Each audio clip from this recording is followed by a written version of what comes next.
I'm just remembering something, that when I used to volunteer, I had 2 different volunteer organizations that I worked for. This is just a critique, okay? This isn't insulting either of them. What I do notice in workplace environments, leadership roles, executive roles, of course there's multiple different types of leaders. However, personally, I've seen in person 2 different types. One was more passive, so it's my PASS framework, PASS.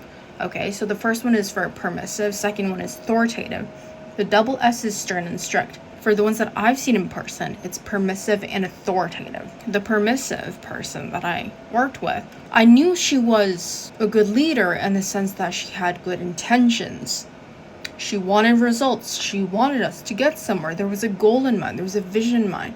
Somewhere where we were working towards. And with the other lady, it was the same thing. However, their social signals, the way they behave, like literally their tone, how fast they're moving, their body language. One of them had a much lighter voice. She was more relaxed. The other one was a bit more quote-unquote outgoing. But I'm not saying that you need to be an extrovert to become a great leader. That's not at all the case. However, with these 2 different individuals, I could see a big difference. And there's nothing wrong with you being a more permissive person or someone who's more stern and strict.